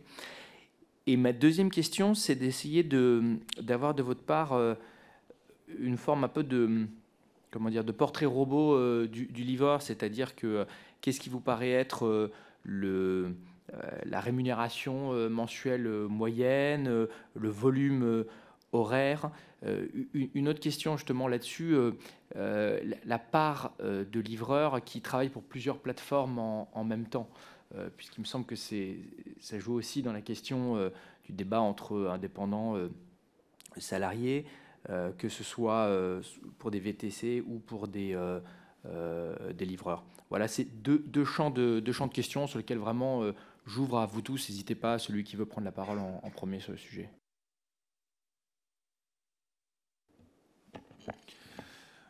Oui, alors par rapport à la conscience des plateformes du recours aux travailleurs migrants, on ne peut pas, à notre époque, et même, je vais dire en 2020, on ne pouvait pas ignorer le principe. Il faut savoir qu'en 2019, le New York Times s'était déplacé à Paris, puisque de là-bas, des États-Unis, ils avaient eux-mêmes isolé la problématique qui se passe en France, qui commençait à se répandre en Europe, qui était du recours massif aux travailleurs sans papier chez Uber, en fait, principalement. Dans d'autres plateformes, mais Uber ayant toujours été de loin le plus gros acteur, c'était chez eux que ça se voyait davantage. Donc depuis 2019, c'était déjà de notoriété publique. 2019-2020, le Covid est arrivé. On a vu les rues se vider, ne restait plus dans les rues que la police et les livreurs et quelques professions type médicales. Et donc oui, en effet, il n'était pas très difficile de s'apercevoir que tous les livreurs étaient des livreurs originaires d'Afrique ou aussi du Bangladesh. Alors après, chaque personne issue de l'Afrique n'est pas forcément un travailleur migrant, un primo-arrivant, mais le fait est que tous les contrôles de papier qui étaient à l'époque, enfin même avant le Covid, donnaient lieu à des constatations de fait. Ces gens-là n'avaient pas de papier. Donc les plateformes le savaient très bien. Et puis après, c'est un petit peu ce qu'on me disait tout à l'heure par rapport à la causalité. Les prix n'ayant cessé de baisser, notamment chez Uber, encore une fois, c'est le plus gros acteur, c'est eux qui donnent le tempo. Tout un tas de travailleurs, que ce soit des gens comme moi ou comme Ludovic ou comme Édouard qui avons travaillé sur ces plateformes-là, les gens comme moi ont disparu parce qu'ils ont trouvé autre chose au fur et à mesure du temps. Et puis les prix étaient tels que des gens venant, on va dire, des couches les plus basses socialement de la population, les gens les plus vulnérables, les gens les plus fragiles, se sont mis à faire ce travail-là parce que les quelques euros qu'on les payait pour les courses leur permettaient de subvenir, on va dire, à des besoins d'urgence, en fait, à des besoins vitaux. Et ne permettait plus à qui que ce soit d'autre intégré de vivre. Donc à partir de là, voilà, les sans-papiers sont devenus monnaie courante dans ces plateformes-là. Les plateformes ne pouvaient pas l'ignorer. Jusqu'à, je vous dis, le Covid a été le parangon au niveau de la période, puisqu'on a vu qu'en effet, il n'y avait plus que... Et même la police, parce que il m'est arrivé pendant le Covid de sortir... la police disait bien qu'en effet, oui, il y avait des livreurs et que les livreurs étaient sans papier, mais qu'à l'époque, on ne les verbalisait pas parce qu'ils faisaient partie de cette première ligne, hein, on peut oser le dire, sans parler de deuxième ligne, de première ligne, qui permettait à des gens, non pas d'avoir des vies sauvées, parce que ce n'était pas du personnel soignant, mais ces livreurs permettaient à des gens d'avoir, en plein Covid, en pleine, on va dire, réclusion, de permettre à ces gens-là d'avoir accès à des services comme la restauration qui étaient un petit peu des fenêtres de liberté pendant ce confinement. Donc oui, les livreurs ont largement participé, non pas à sauver des vies, mais au moins à sauver l'espoir d'un confinement dont on ne savait pas combien de temps il allait durer. Donc ces gens-là méritent largement une reconnaissance, tous sans papier qu'ils sont, et je dirais même de reconnaissance, pas simplement symbolique, mais en termes d'administratif, c'est-à-dire des papiers. Et la loi Asile-Immigration qui s'avance mériterait de se pencher très concrètement sur ces gens-là qui ne sont pas, on va dire, des travailleurs sans papier comme les autres.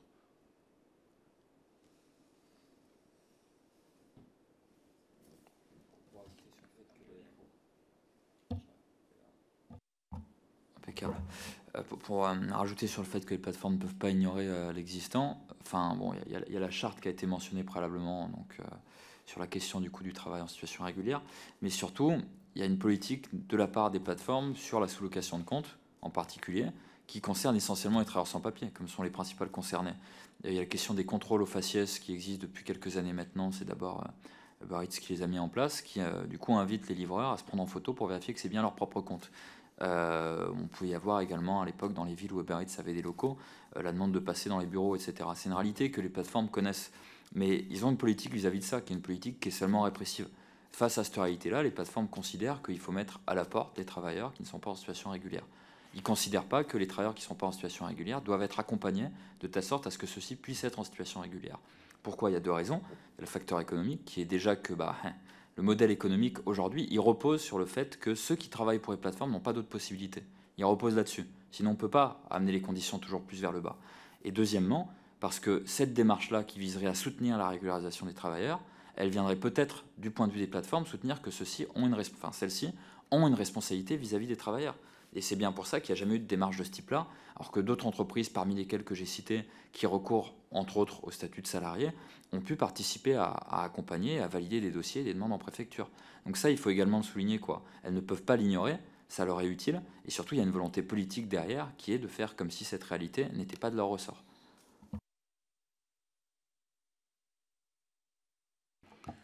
Oui, pour compléter ce qui vient d'être dit, non, effectivement, les plateformes ne pouvaient pas ignorer ces situations, d'autant plus que les travailleurs des plateformes représentent une grande majorité de ces travailleurs. Au départ, lorsque les plateformes se sont installées sur le territoire, elles appliquaient des prix très attractifs pour attirer principalement des personnes étudiantes, etc. Et au fil de l'eau, les populations qui travaillent dans ces plateformes ont changé et ont visé principalement des personnes en situation irrégulière. Donc non, ça ne pouvait pas être ignoré, même si on fait mine d'ignorer la situation, et ce n'était pas ignoré ça. Nous c'est notre point de vue à la Fédération Sud Commerce. Et pour lier la question de ignorer si les livreurs sont si une partie des livreurs sont sans papier et le portrait robot, il n'y a qu'à regarder en fait les pubs de ces plateformes. Au début, ils mettaient beaucoup leurs livreurs en avant dans les spots, en montrant que c'était plutôt des étudiants, des personnes dynamiques. Et puis petit à petit, on les voit plus du tout. Ils disparaissent, les travailleurs disparaissent de ces publications. Donc ça pourrait être intéressant de demander à Uber Eats pourquoi, si ce n'est si ce n'est que les conditions de travail se sont dégradées, que ce ne sont plus les mêmes profils. Du coup, sur les portraits robots, j'ai donné une partie du chiffre. Je peux soit vous la redonner, soit les compléter si vous avez des questions. Mais pour l'instant, en tout cas, dans les personnes que moi je reçois à la Maison des Coursiers, c'est beaucoup de 3/4 de livreurs sans papier, énormément de primo-arrivants en France, mais aussi on commence à avoir un autre public, c'est-à-dire des grands précaires qui sont par exemple au RSA ou au chômage de très très longue durée et qu'on quelqu'un, je sais pas vraiment qui, si c'est un ami ou quelque chose, ou une association ou autre chose, leur conseille d'ouvrir une auto-entreprise pour travailler. Le problème de ça, c'est qu'ouvrir une auto-entreprise, ça prend du temps, c'est des démarches, ça coûte de l'argent, parce que les travailleurs vont finir par payer la cotisation foncière des entreprises, par exemple, puis c'est un certain nombre de démarches. Et du coup, en plus de ça, c'est les plateformes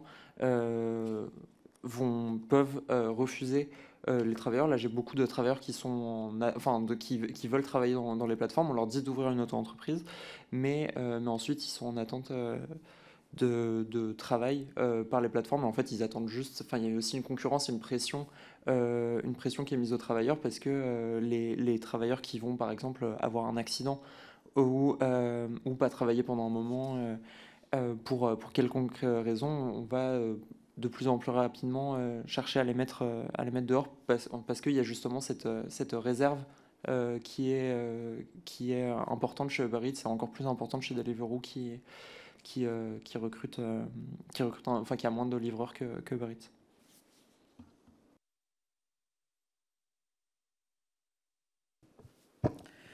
D'abord, un grand merci pour vos interventions qui étaient d'une densité, d'une richesse sans égale. Une réaction et 3 questions. Alors, une réaction, oui, je pense qu'il y a une immense hypocrisie sur la question du recours des plateformes à des travailleurs sans papier qui étaient, au contraire, justement, exploités pour être en première ligne pendant le confinement, et que tout le monde le savait. Non seulement les plateformes, puisqu'elles pouvaient d'emblée comparer les photos des documents qui étaient transmis, et ça leur allait très bien, et elles ne pouvaient pas ignorer des discordances entre photos au moment de l'enregistrement de leur compte, et puis tout d'un coup le découvrir seulement bien après coup. Une hypocrisie puisque la police le savait également, les services préfectoraux le savaient et avaient donc choisi de fermer les yeux là-dessus.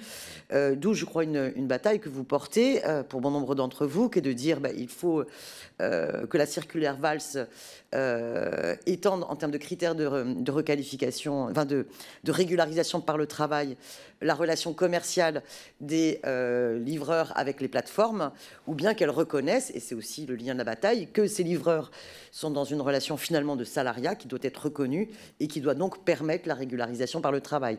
Or, je constate que pour l'instant, la logique de la loi immigration va être l'inverse, puisqu'elle stipule dans un de ses articles « Le statut d'entrepreneur individuel n'est pas accessible aux étrangers ressortissants de pays non membres de l'Union européenne, ne disposant pas d'un titre de séjour les autorisant à exercer cette activité professionnelle ». C'est-à-dire que pour l'instant, la volonté dans la loi Asile Immigration est de faire l'inverse et d'empêcher toute régularisation des travailleurs des plateformes, sans doute pour remettre une main-d'œuvre corséable dans d'autres secteurs dits sous tension, afin de contrer à la fois les problèmes de pénurie, mais de fait les nécessités d'augmentation des salaires. Donc on voit bien la même logique de tirer vers le bas.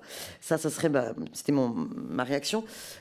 Sur mes 3 questions, la première, dans toutes vos interventions, à part concernant la FNAE, mais ce qui est compréhensible, qu'il s'agisse du CLAP, de la Maison des coursiers, de la CGT Livreur ou de Sud Commerce, vous m'infirmerez ou confirmerez, vous estimez donc qu'il y a une certaine continuité en termes de cohérence libérale entre la loi Novelli, la création de l'Observatoire de l'ubérisation jusqu'à la création de l'ARP, et les tentatives de charte et d'amendement dans différents textes législatifs, une volonté à chaque fois de défendre les intérêts des plateformes pour imposer l'exploitation du statut d'auto-entrepreneur d'indépendant et donc contourner le code du travail, et à travers la mise en place de l'ARP, essayer de tenter pour les décideurs publics de mettre un vernis entre guillemets démocratique ou dialogue social qui viendrait valider finalement une possibilité de non-retour en arrière, afin de couper court à toutes les batailles juridiques qui a pu avoir lieu pendant ces mêmes années, de procédures juridiques de travailleurs contre les plateformes pour exiger une requalification en salarié. Et du coup, si vous me corroborez cela, est-ce que vous pouvez revenir sur les différentes batailles que vous avez eues en termes de requalification en salarié? Nous avons, au niveau de la commission d'enquête, déjà auditionné des VTC, et nous auditionnons aussi des VTC cet après-midi qui ont mené ces combats-là. Donc, ça nous intéresse d'avoir aussi que la commission d'enquête ait la version de ces batailles-là côté livreur. Et dernière chose, vous avez fait des références à Stuart et à d'autres plateformes type Getir. 2 questions. Getir fait partie du modèle qui s'est prétendu socialement équitable ou responsable, je ne sais plus le terme, parce qu'ayant recours au salariat, il y a eu énormément de licenciements également à Guettir, mais soi-disant pour faute professionnelle. Est-ce que vos organisations ont pu à un moment donné se saisir de ces sujets-là? Concernant Stuart, là, on est pour le coup dans une entreprise qui a été rachetée par la Poste, alors qu'elle était visée par une enquête depuis 2015 pour travail illégal. Quelle est votre réaction à ce sujet? Et pensez-vous que notre commission d'enquête parlementaire se devrait donc d'étendre ses auditions à des représentants de Stuart et de la Poste face à ces éléments-là? Et je vous demanderai juste, avec toutes mes excuses, d'être assez bref. On est censé clore à midi, on peut déborder un petit peu jusqu'à midi 5, midi 10, mais après on devra vraiment mettre fin à l'audition.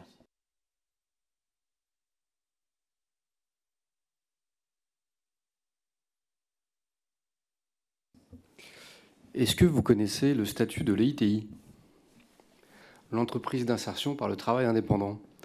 C'est une petite... l'EITI, l'entreprise d'insertion par le travail indépendant.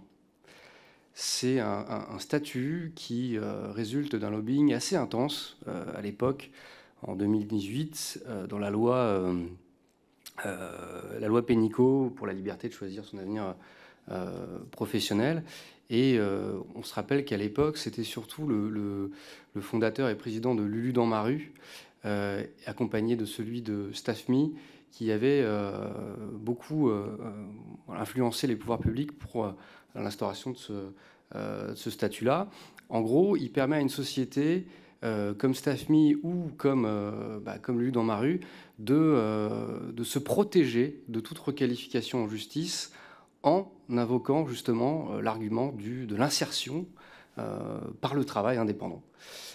Sauf que la loi quand même dispose de certaines conditions pour avoir ce statut-là, et on sait de sources sûres que par exemple l'administration du travail avait mis son veto pour que StaffMe l'obtienne, pour des raisons qui sont assez logiques, hein. L'insertion, c'est du long terme. Le travail sur une plateforme comme StaffMe, c'est du court terme. Une des conditions dont disposait la loi pour avoir ce statut, c'était d'employer des gens chargés d'accompagner ces travailleurs indépendants dans leur insertion, etc. etc. Le salariat ne fait pas partie du vocabulaire de ces plateformes-là. Sauf que on sait que StaffMe, hein, pour ne citer que, ont un partenariat assez privilégié avec Mme Pécresse, avec la région Île-de-France. Et le préfet de région avait mis alors la pression à l'administration du travail pour que l'entreprise obtienne ce statut-là de ITI qui lui permet de se protéger donc contre les requalifications en disant que c'est pour l'insertion, le travail d'insertion par le travail indépendant, ce genre de choses, et qui déjà lui permet aussi d'anticiper la question des sans-papiers, qui n'existent pas que malheureusement sur les plateformes de livraison, et donc de se prémunir contre des condamnations pour travail dissimulé. Ça, c'est un exemple assez flagrant de la bienveillance de certaines personnes du gouvernement à l'égard des plateformes ici françaises. Je me rappelle très bien de M. Majoubi qui, je crois que c'était il n'y a pas si longtemps, hein, l'année dernière, en 2022, avait fait son classement 2022 des plateformes les plus éthiques.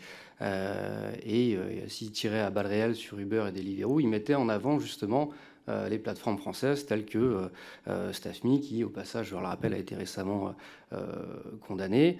Et donc ça illustre quand même assez bien c'est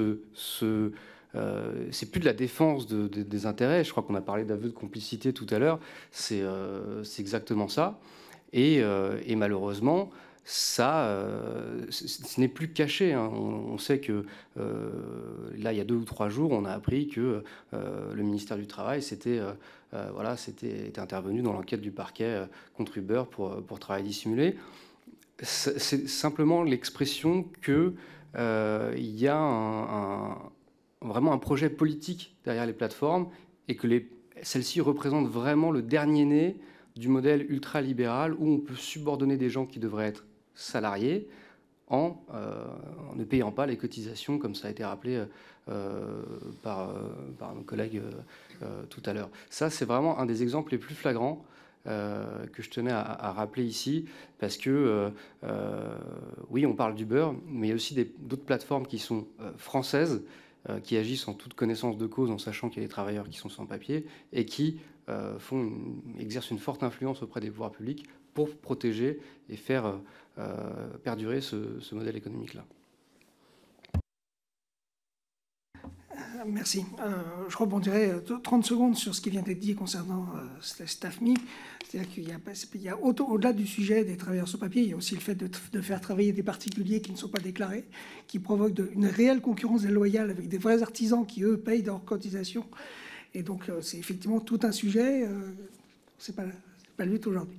Donc, au titre de la FNAE, nous ne nous exprimons pas sur les volontés de requalification, parce que ce n'est bien sûr absolument pas notre combat. Je voudrais juste préciser quand même, pour démentir quelque chose qui se dit couramment et fréquemment, un auto-entrepreneur a une protection sociale. Il cotise pour cette protection sociale. Alors bien évidemment, un auto-entrepreneur légal, c'est-à-dire qui ne loue pas des comptes, qui déclare son chiffre d'affaires. C'est pour ça que nous inscrivons sur la lutte contre la fraude, c'est-à-dire la sous-déclaration de chiffre d'affaires, parce que c'est le fait de ne pas déclarer le chiffre d'affaires, ça leur retire les droits auxquels ils pourraient bénéficier. Bien sûr, l'allocation de compte, celui qui loue le compte, il a 0 droit. Et donc, nous considérons que c'est pour le coup, une véritable mafia, parce qu'il y a toute une organisation qui se fait derrière, qui est à la limite de mafieuse, sur la location de compte et de l'exploitation de travailleurs sans papier, pour lesquels, je ne l'affirmerai pas, mais il est évident que les plateformes ne peuvent pas ignorer cette réalité. Voilà, donc je voulais juste préciser qu'un auto-entrepreneur qui paye ses cotisations, il a des droits à la retraite, il a une droit de protection sociale, il a une prise en charge de ses frais de santé, voilà.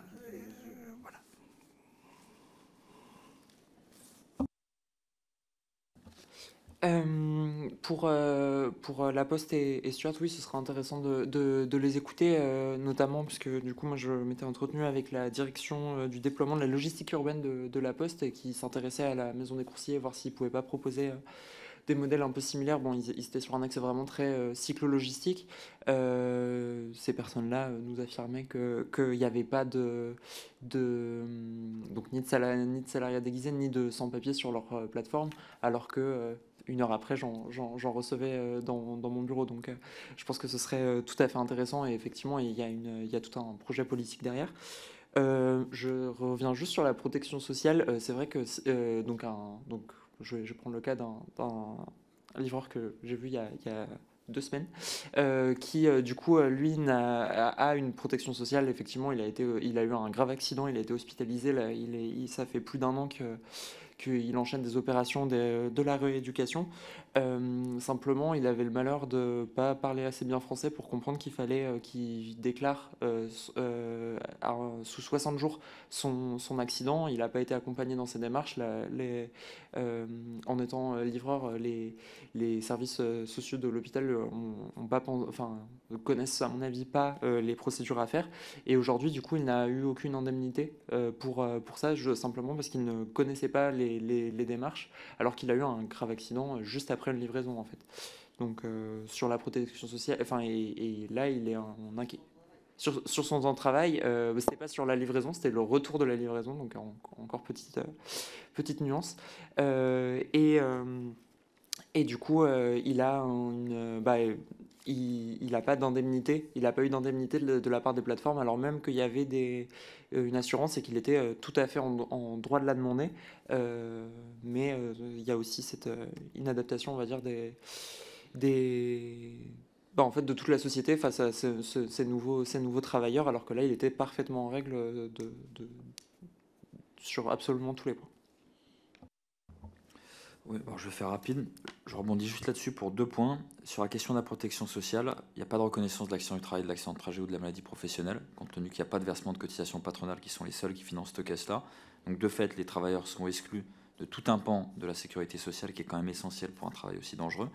Donc il y a ça. Deuxième aspect, pour les caisses où il y a un abondement de la part des cotisations du travailleur seulement, c'est quand même une fraude qui est énorme. Il y a le conflit sur les retraites en ce moment. Olivier Dussopt a pris la parole. Je me demande si ce n'était pas face à vous d'ailleurs, il y a quelques semaines, on avait communiqué à ce propos. C'est des dizaines de millions d'euros qui ne sont pas versés de cotisations patronales dans les caisses de retraite, quoi. Donc voilà. Ouais, non, mais sur la question par exemple de cotisations patronales qui ne sont pas chiffrées, voilà quoi. Ah ouais, celle-là, ouais, donnez-moi. Ouais.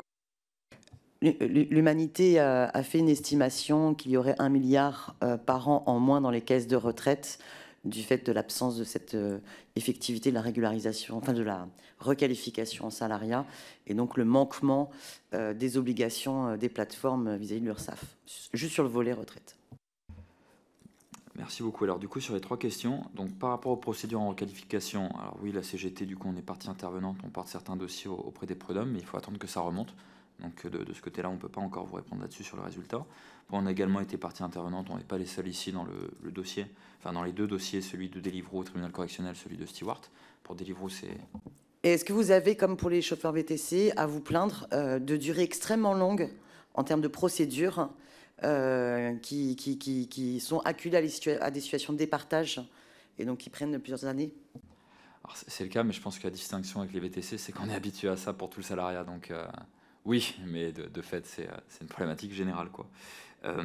Pour faire le lien avec la deuxième question sur Stewart, donc il y a eu ce jugement qui nous a énormément surpris, parce que le réquisitoire était au max, la peine était au minimum, pour le dire rapidement. Ça nous a interrogé également sur le caractère politique de cette procédure-là, compte tenu que c'est une filiale de l'État français, pour toutes les raisons qui ont été développées, évidemment, qu'on pense qu'il faut que ceci soit auditionné, que ce soit pour ce qui se passe dans la plateforme Stewart directement, mais également, ça me permet de faire le lien avec ce qui a été évoqué par Circé juste avant, par rapport à ce qui se passe dans des filiales de la Poste ou de leurs différents groupes, enfin tout ce qui appartient à Géopost globalement, ce qui est bien le groupe Monde de la Poste. On a des prestataires ou des filiales comme par exemple Pickup Logistique qui recourent ensuite à d'autres sous-traitants avec des chaînes de sous-traitance en cascade ou le statut d'auto-entrepreneur avec ou sans la plateforme ou avec la plateforme seulement comme outil qui permet d'avoir les plannings mais non pas comme intermédiaire. Bref, tout un tas de situations très différentes où il y a ce cas de figure. Et même quand on va dans les filiales qui ne recourent pas à des plateformes comme Urbi, qui est la filiale cyclo-logistique de la Poste, c'est facile, il suffit d'aller sur un entrepôt, un livreur sur 2, il bosse en auto-entrepreneur. Il n'y a pas besoin de plateforme pour ça, mais l'abus du statut est quand même là. Donc pour ce qui est de la Poste et ses filiales, c'est une nécessité. Et enfin, sur la 3e question par rapport à Getir, ce qui a été rendu public, donc du coup d'abord, c'était dans l'Humanité et dans Mediapart, mais il suffit de demander aux gens, c'est que Getir, l'été dernier, a dit que la situation économique était trop compliquée et qu'ils allaient resserrer d'un cran le règlement intérieur et son respect vis-à-vis des travailleurs pour s'assurer que ceux qui ne travaillent pas dans les conditions qu'ils veulent puissent être virés très très rapidement. Donc ça s'apparente à un PSE déguisé parce que la volonté économique derrière, c'est ça. Mais c'est pas présenté comme tel. Donc du coup, l'action syndicale, elle se limite seulement à l'action revendicative. Nous, juridiquement, il n'y a rien qu'on peut faire seulement à partir de ça pour faire reconnaître un PSE, à moins que les travailleurs qui sont déjà à la porte et qui sont déjà passés à autre chose s'en saisissent. En revanche, syndicalement, ça se manifeste aujourd'hui par la même chose que dans les autres plateformes où des phénomènes similaires ont pu avoir lieu, par du sous-effectif chronique, de la pression qui est mise sur les salariés, parfois du harcèlement. Et on a des dossiers qui sont portés dans les 3 entreprises, qui sont les 3 qui existent aujourd'hui, qui sont les 3 où la CGT est représentative. 2 points, je me permets de le mentionner, j'ai dit que je ferais court, bon, je fais en 1 minute, j'ai oublié de les mentionner. GoPuff, qui a connu un PSE aussi, donc voilà, ouais, j'en ai parlé, j'ai oublié d'aller dans les détails tout à l'heure. GoPuff, c'est une boîte où seuls les cadres étaient salariés, tous les ouvriers étaient intérimaires. Donc le PSE, il concerne seulement les cadres, il est d'une dimension qui est extrêmement réduite. Il a été validé par la DREETS récemment, normalement.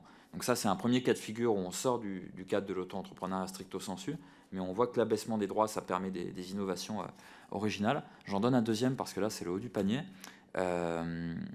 Swoopin, qui était une boîte de Swoopin, S-W-O-O-P-I-N, donc une boîte de messagerie. Eux, ils ont fait le top du top. Donc seulement les cadres dirigeants étaient salariés. Les managers de hub, c'est-à-dire les dirigeants, donc c'est des cadres aussi, hein, mais les dirigeants locaux dans les villes qui géraient les entrepôts étaient des stagiaires d'école de commerce sans contrat de travail qui demandaient à des travailleurs en particulier, qui leur proposait d'abonder en leur sens pour qu'ils puissent ouvrir une entreprise, une SASU, une petite boîte, avec 2, 3, 4 salariés, qui bossaient ensuite pour cela en auto-entrepreneur. Donc dans la chaîne de sous-traitance, on allait de la boîte aux 4 dirigeants salariés, aux stagiaires qui étaient dirigeants localement, à un petit chef d'entreprise de 2-3 salariés, à un auto-entrepreneur. Donc voilà, c'est des innovations qu'on peut chercher dans la tête du patronat en ce moment, quoi. Juste un petit point, parce qu'on a dépassé. Concernant l'audition de Stuart, oui, je pense que pour nous, c'est nécessaire. Voilà. Pour le reste, tout a été dit. Alors après, vous pouvez auditionner les plateformes. Après, c'est juste à votre volonté de savoir si vous avez envie d'entendre pendant 1h30 de la langue de bois, mais de la langue de bois pur jus, parce qu'on les connaît, on a déjà eu affaire à eux dans différents meetings ou auditions, ils en sont rompus. Donc, à savoir si vous voulez perdre votre temps, parce que je ne suis pas persuadé que vous puissiez les pousser dans les cordes. Et puis, j'aimerais finir avec l'exemple, justement, de cette intervention d'Olivier Dussopt face à vous, Madame Simonet, parce que là, on est au cœur du sujet. On n'est plus sur du lobbying, on est sur de la complicité.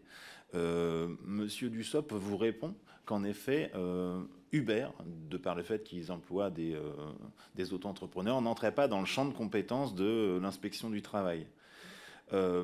Monsieur Dussopt ne peut pas ignorer qu'une entreprise comme Deliveroo, qui emploie le même type d'auto-entrepreneurs, elle a fait l'objet d'une enquête de l'inspection du travail qui a débouché sur, en 2022, un procès et une condamnation immense, en fait. Au-delà même de tout ce que nous, travailleurs, pouvions espérer. C'est-à-dire qu'ils ont pris le maximum. Monsieur Dussopt ne peut pas l'ignorer. Ne pouvant l'ignorer, on n'est plus sur de l'incompétence. On est sur de la malveillance ou de la complicité.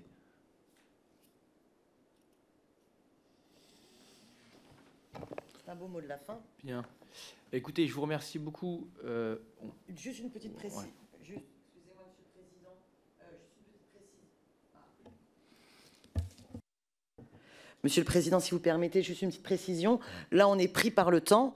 J'aime beaucoup votre mot de la fin, Monsieur Jérôme Pimaud. Sachez que, par ailleurs, l'ensemble des personnes auditionnées peuvent très bien nous transmettre par écrit des compléments de précision d'information sur lesquels vous souhaiteriez porter à la connaissance de la commission d'enquête parlementaire. Et notamment, nous pouvons nous également vous transmettre des questions complémentaires par la suite, parce que c'est sûr que là, on n'a pas pu forcément bien creuser toute la problématique du manquement de l'État à ses obligations, qui, à mon avis, est la suite de ce que vous avez pu décrire, hein, c'est-à-dire à la fois comment tout un processus met en œuvre pour protéger simplement le recours au statut d'auto-entrepreneur et fait en sorte qu'on empêche toute requalification en salarié. En même temps, on a des procédures en justice qui reconnaissent la requalification en salarié. Donc, quid de la responsabilité, des prises d'initiative ou pas, de l'inspection du travail, de l'URSSAF ou de l'administration fiscale, et qui arrive au sujet justement que vous avez évoqué de la question d'actualité à Monsieur Dussopt sur l'initiative de son recours, son recours de la décision du tribunal administratif de contraindre l'inspection du travail à effectuer son travail de contrôle du travail dissimulé. Merci. Écoutez, j'abonde vraiment dans le sens de ce que vient de dire Madame la rapporteure. Si vous avez d'autres documents ou des faits complémentaires à nous faire passer, n'hésitez pas. On se tournera peut-être vers vous pour des questions complémentaires, voire vous faire venir à d'autres auditions le cas échéant. Mais en tout cas, je vous remercie de vos témoignages, de votre disponibilité. Et puis, il ne me reste plus qu'à vous souhaiter une excellente journée.